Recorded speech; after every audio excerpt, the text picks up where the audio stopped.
Kove 450 Rally. Loaded with the accessories that I wanted. I'm going to take it for its first ride.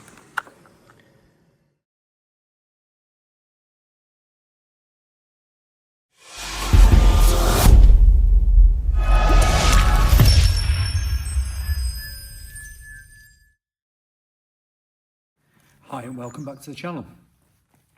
I've just been for my first real proper ride on the Kove 450.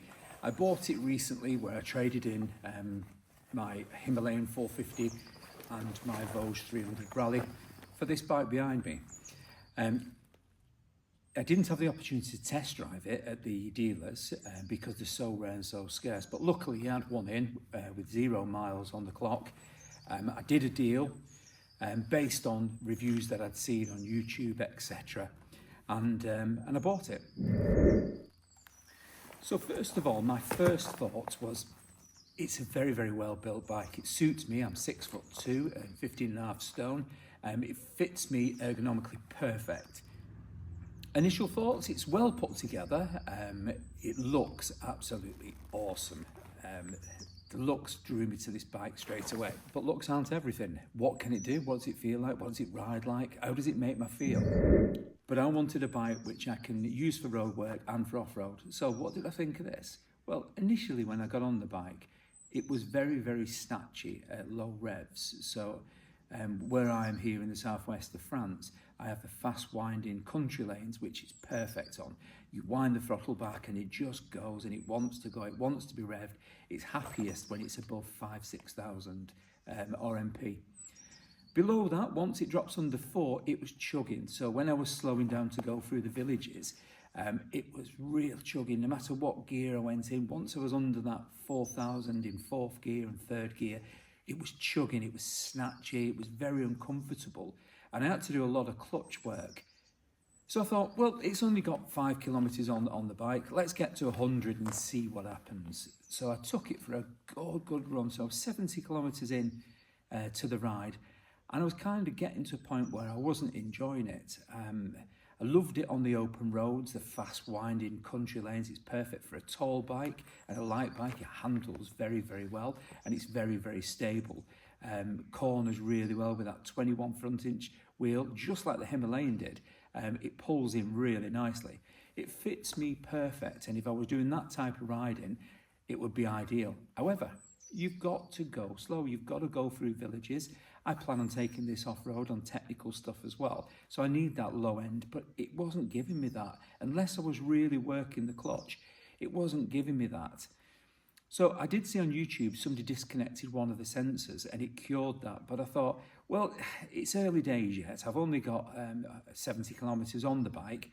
It's not at its first change. So I'll get up to 1,000, get the oil change and see, does that change it? Then I'll start tinkering with it. I'm not going to fix something that is probably just not been running. Speaking of that, because it's not running, I'm really not riding it very, very hard. I am taking my time on it and it doesn't like that. So after 70 kilometers, I decided to take it back. Needed to stop off and get some fuel. Stopped off at the local Carrefour, put some fuel in there, put regular unleaded in there because that's all that they had. And instantly, the bike changed. Now, I don't know whether it was the fuel that was put in there from either the factory or the dealership that had maybe gone off or stale, but it was a completely different bike. As soon as I got on that bike, I went through the village of Champagne Mouton and doing 20, 30 kilometers an hour, and it was much, much improved, like I'd taken the sensor off, but I hadn't. And I was very, very tempted to do that, just to basically enjoy coming back home. I had another 30 kilometers to go. But it just goes to show, it was the fuel. It was still a little bit snatchy at low end, don't get me wrong, but it was nowhere near as bad as it was for the first part of the ride. So I decided to go a little bit green lane, a little bit gravel track, test the first and second gear at 2,000-3,000 revs and see did that improve. Well, yeah, it improved massively. It's nowhere near like the CRF 300 Rally where it had that chug factor. And it's nowhere near like the Vosges either, where you could just put it in second or third and let it chug along. You do have to work your clutch on that. But in saying that, It's brand new. It's only done 100 kilometres so far. So the bike's not running, it's not had its oil change. And I've been told once it's had a couple of oil changes, it does get better. So I'm going to wait and find out how it improves before I start tinkering with it. Don't fix something that's not broken. If it just needs time to bed in, give it the opportunity to do that. I know I can disconnect that sensor and make it run better if I want, but I'm going to see how it goes first. Okay, so what was my thoughts on the bike? Very happy with the looks of it, very happy with the build quality, very happy with the ride of it.